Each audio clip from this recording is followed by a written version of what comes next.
Merci de rester fidèles au programme de la 7 TV, mesdames et messieurs, il est 13h. Bonjour et bienvenue dans ce journal à la une de l'actualité. Préparatifs en cours pour la rentrée des classes 2024-2025. Le Premier ministre a présidé en ce sens hier un conseil interministériel. Pour l'occasion, le gouvernement a adopté 30 mesures pour une année académique réussie, tenue vestimentaire, réhabilitation des infrastructures, déploiement des enseignants, autant de questions abordées par le Premier ministre. Et puis reddition des comptes avec le pôle judiciaire financier aussitôt installé, aussitôt effective. Les auditions démarrent aujourd'hui. 5 dossiers ont été transmis à la DIC. Celui qui a ouvert le bal aujourd'hui concerne les lingots d'or extraits des mines de Sabodala et autres sites miniers dans le sud-est du pays.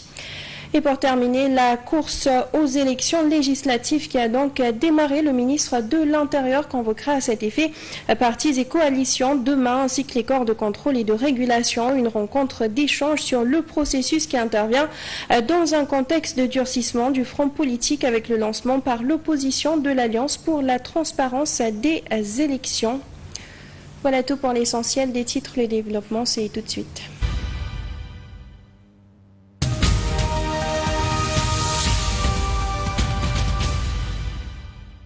Le Premier ministre Ousmane Sonko a donc présidé hier un conseil interministériel consacré à la rentrée scolaire 2024. La rencontre avec les différents acteurs impliqués a permis d'analyser les manquements qui gangrènent le secteur éducatif sénégalais. Des insuffisances ont été signalées en termes d'infrastructures, mais également de ressources humaines pour améliorer l'environnement scolaire et les performances des élèves. Des dizaines de mesures ont été prises à l'issue de la réunion. La cartographie de l'école sénégalaise étudiée à la loupe lors de ce conseil interministériel consacré à la rentrée scolaire 2024-2025. Beaucoup d'insuffisances ont été décelées dans le système éducatif, des manquements en infrastructures, mais aussi en ressources humaines. 7145 abris provisoires recensés à travers le territoire national. Le déficit d'enseignants cette année est évalué à 4527 enseignants.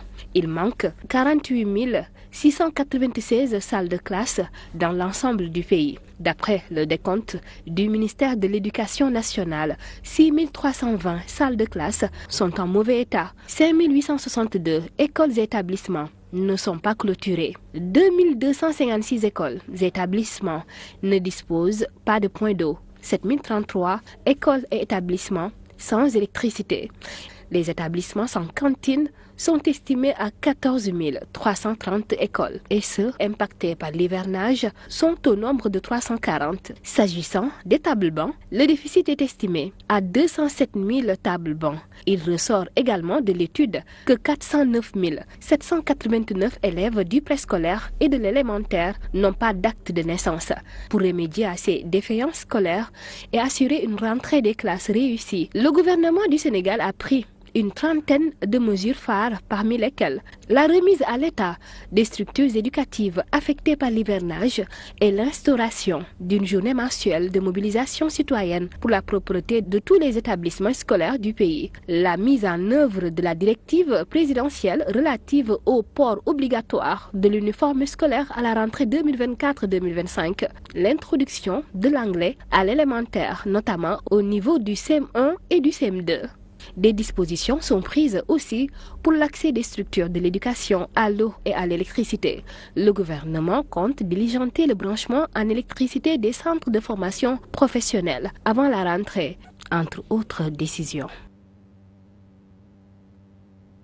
Les titres installés mardi dernier, le pôle judiciaire financier a transmis les premiers dossiers à la division des investigations criminelles. Les auditions démarrent donc ce vendredi dans la matinée. Le premier à être auditionné est un homme d'affaires sénégalais et devra s'expliquer sur les lingots d'or extraits des mines de Sabodala et autres sites miniers dans le sud-est du pays. Des documents découverts au ministère des Mines mentionnent des noms de sociétés avec lesquelles il aurait travaillé dans le processus d'exportation de lingots d'or affinés en Suisse. À noter que les dossiers sont au nombre de 5 et concernent des hommes d'affaires et d'anciens dignitaires de l'ancien régime.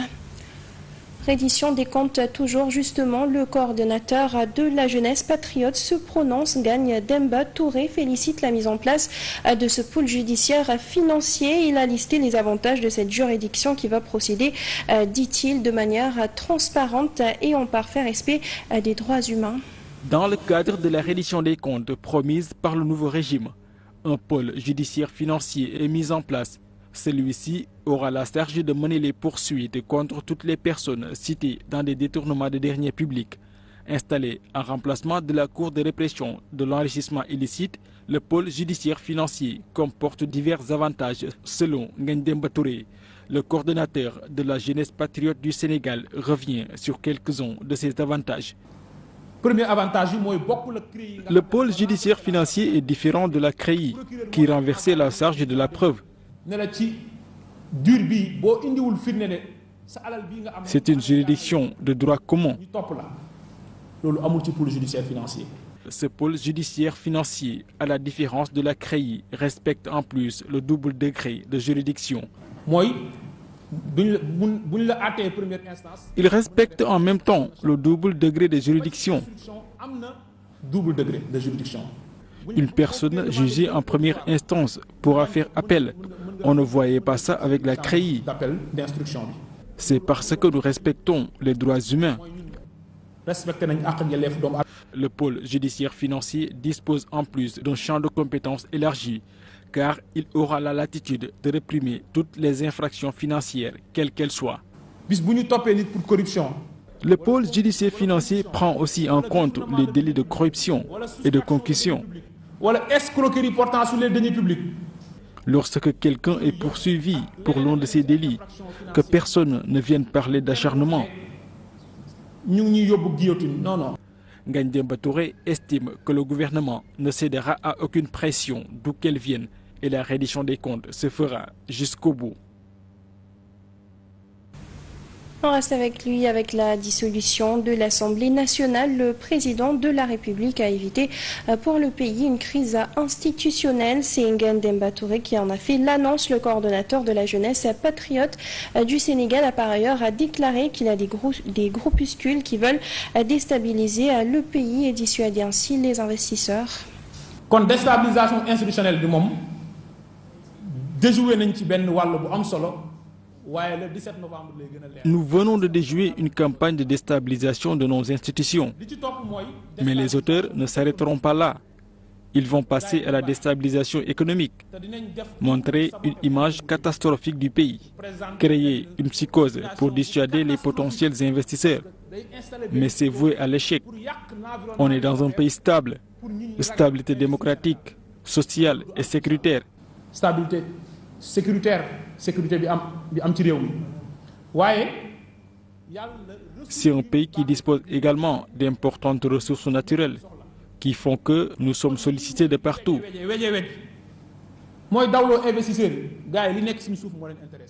Je dis et je répète, tous les investisseurs viendront parce qu'il n'y a aucune crise dans ce pays. Ils vont tous venir investir ici parce que c'est un pays stable. Pendant ce temps, à moins de 2 mois des prochaines élections législatives anticipées, le ministère de l'Intérieur exécute le processus électoral. Ainsi, après la publication de la chronologie des opérations électorales, Jean-Baptiste Tine et ses services de la Direction générale des élections rencontreront ce samedi les partis politiques et coalitions légalement constituées, ainsi que les entités regroupant des personnes indépendantes, de même que les organes de supervision, de contrôle et de régulation, entre autres le Sénat et le CNRA. Néanmoins, cette rencontre d'échange intervient dans un contexte de durcissement du front politique avec le lancement par l'opposition de l'Alliance pour la transparence des élections, ATEL, une alliance XXL qui regroupe plus d'une centaine de formations politiques qui fustigent aujourd'hui l'absence de concertation sur le choix de la date de ces élections législatives anticipées. ATEL a d'ailleurs annoncé une série d'actions et de manifestations le 27 septembre prochain à la place de la Nation. Anta Babacar Ngom, Alternative pour la relève citoyenne. Moustapha Niasse, Alliance des forces de progrès. Ali Ngouille Ndiaye, Coalition Ali Ngouille 2024. Ils sont plus d'une centaine de partis et de mouvements politiques à avoir adhéré à cette nouvelle plateforme, dont l'objectif est d'obtenir un processus électoral consensuel. Notre structure est une structure de concertation, de réflexion, mais c'est aussi une structure de lutte afin que les règles démocratiques puissent être respectées dans ce pays, pour que ces élections soient transparentes, sereines et sincères. Facile à dire, mais tâche qui risque d'être ardue, puisque d'emblée, les leaders de l'opposition dénoncent des fausses notes dans le processus. Nous avons été mis devant le fait accompli par le pouvoir public qui nous a imposé ces dates, qui a volontairement pris de l'avance sur nous en nous cachant les décisions du Conseil constitutionnel. Il était temps que toute l'opposition démocratique rappelle à ce pouvoir qu'il y a une tradition républicaine. Avant chaque élection, il y a des concertations entre le pouvoir et l'opposition pour fixer les règles. Mais ATEL se sont capables de mener ce combat pour la démocratie. Et aussitôt mise en place, la structure lance les hostilités. Nous, membres fondateurs de ATEL, engageons le pôle juridique de ATEL à diligenter la saisine des organes judiciaires compétents, notamment la Cour d'appel, le Conseil constitutionnel et la Cour de justice de la CEDEAO. Appelons tous les Sénégalais à participer massivement au rassemblement qui aura lieu le 27 septembre 2024 à 15h à la place de la Nation. C'est donc une feuille de route très chargée, puisqu'en plus de ces actions, l'Alliance pour la transparence des élections législatives compte consulter les foyers religieux et culturels dans leur entièreté pour pousser le régime en place à se plier à leur volonté au nom de la démocratie. On reste avec l'opposition. Une intercoalition dénommée Front social et républicain a été mise sur pied par des leaders de partis politiques. Le comité d'initiative a appelé à faire bloc et espère obtenir une majorité au sein de l'hémicycle. 3 coalitions se retrouvent autour d'un front dit social et républicain pour aller à la conquête de sièges à l'Assemblée nationale prochaine législative. Il s'agit de l'Ensemble pour demain d'Adjimbergane Kanouté, Ngor, coordonné par Moustapha Diagne Maguette Ngom, et de Domou Réumi de Alassane Sissi. Ces différentes entités ont l'exaltante mission et la lourde responsabilité de fédérer toutes les forces vives de la nation pour arriver à un très large front capable de faire face au régime en place pour une majorité à l'Assemblée nationale. Convaincu que l'ère des échappés solitaires est révolue, le comité d'initiative du Front social et républicain appelle l'opposition à constituer un bloc uni pour obtenir une majorité à la prochaine législature, gage selon lui de stabilité et de vitalité démocratique. Le comité d'initiative du Front social et républicain invite les acteurs politiques, les forces citoyennes, les organisations féminines, la jeunesse à se mobiliser pour le triomphe de l'opposition au soir du 17 novembre. Adjimbergane Kanouté et ses camarades ont également dénoncé la dissolution de l'Assemblée nationale par le chef de l'État le 12 septembre, alors que selon eux, lui-même avait annoncé le passage de son Premier ministre le lendemain à l'Assemblée nationale. Ngor Sawartia, le respect de la parole donnée qui est d'une forte actualité. Un président qui dit, signe et se dédie. Mais Ngor, la dignité à tous ces Sénégalais qui ont perdu leur emploi et l'espoir. Cette nouvelle intercoalition se dit prête à aller au front pour défendre les urgences des Sénégalais. Elle compte, selon ses membres, signer un contrat de législature avec les Sénégalais. Une législature basée sur nos valeurs d'unité, de paix et de dignité. Législative de 2024, toujours, le Front social et républicain dénonce une publication tardive des décrets du président de la République convoquant le collège électoral, une situation d'après ses membres qui a donné de l'avance au camp du pouvoir. Pendant qu'on demande au peuple de serrer la ceinture, pendant qu'on demande à supprimer des institutions, la primature pendant 3 mois a dépensé par mois 4,2 milliards, tandis que la présidence de la République a utilisé durant ces 6 mois 34,31 milliards de francs, alors qu'on demande aux Sénégalais de serrer la ceinture. Vous voyez que dans les marchés, vous allez, l'inflation est galopante. Maintenant, le Sénégalais ne peut pas se nourrir normalement. Alors que pendant 12 ans où nous avions eu ce pays, nous avions tout fait pour que les prix ne grimpent pas. Et à partir du 1er octobre, il y aura une hausse de l'électricité et de l'eau parce que les subventions ciblées seront enlevées. Ce qui fait que la population va être beaucoup plus dans le désarroi. Direction Bourg à présent, la Confédération nationale des travailleurs du Sénégal, la CNTS, a tenu un atelier de renforcement des actions et stratégies des syndicats. C'est pour parvenir à l'inclusion des dispositions relatives au travail, à une transition juste et au principe de travail décent dans les accords commerciaux et d'investissement au Sénégal. La situation, vous la connaissez. Depuis des décennies, les organisations syndicales revendiquent la prise en compte de cette dimension sociale dans les accords commerciaux. Depuis les APE, n'est-ce pas, toutes ces questions reviennent.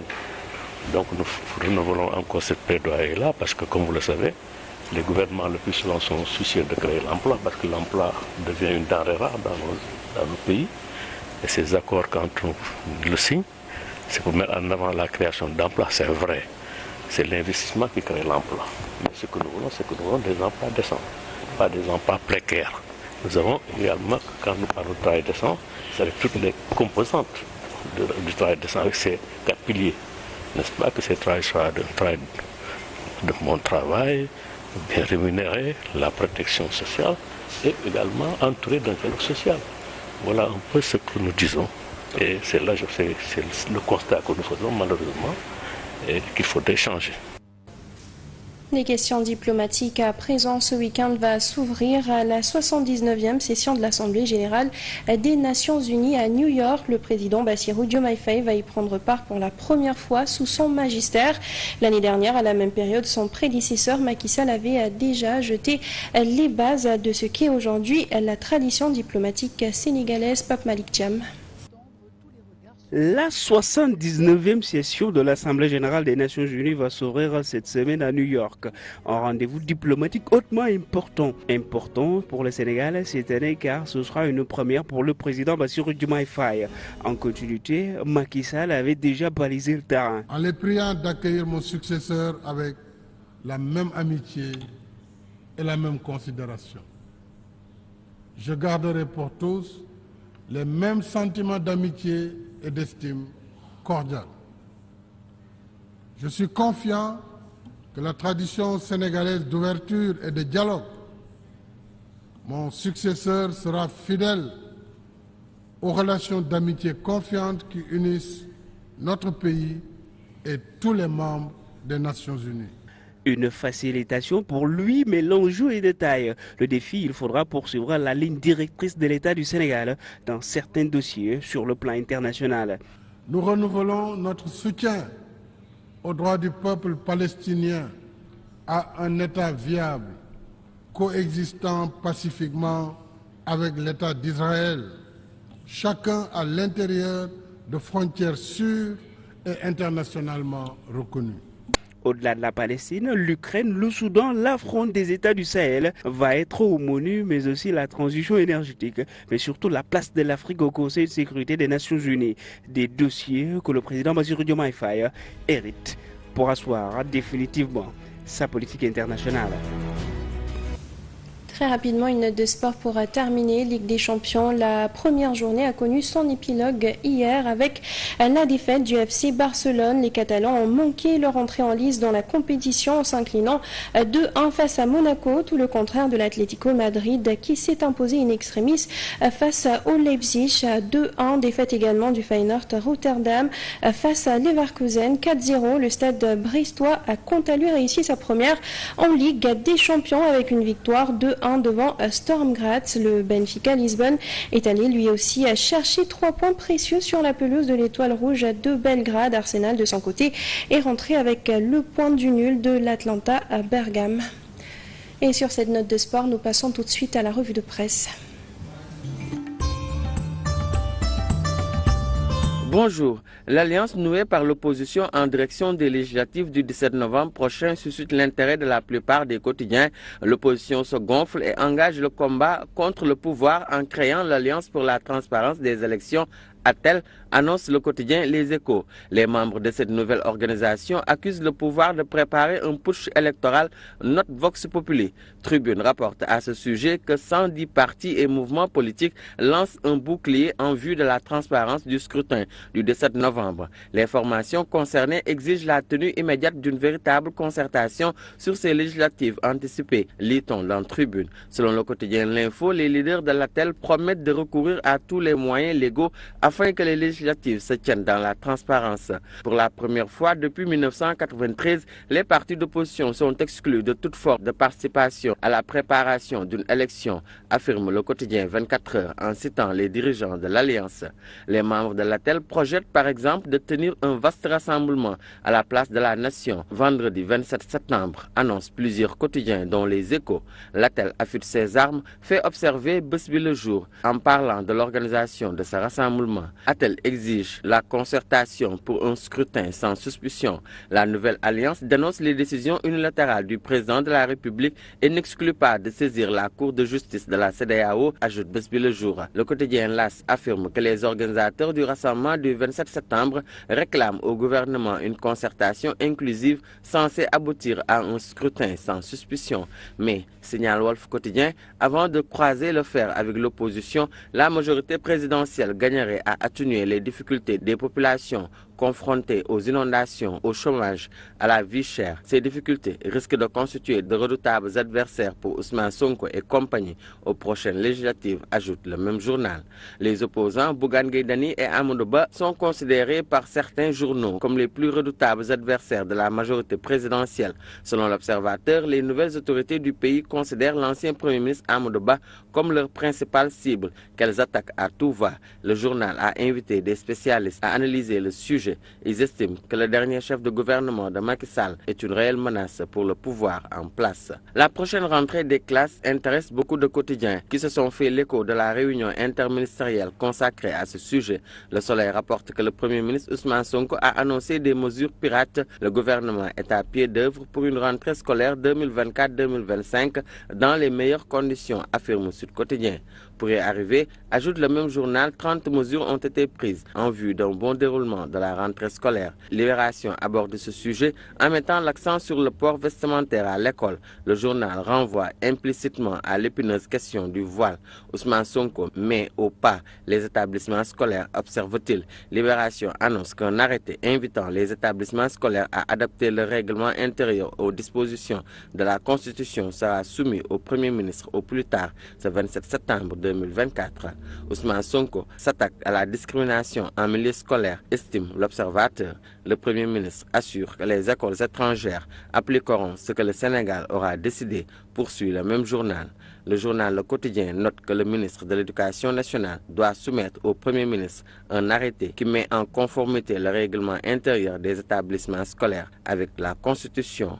L'État remet le voile, titre-t-il. C'est tout pour cette revue de presse du jour. Très bonne lecture.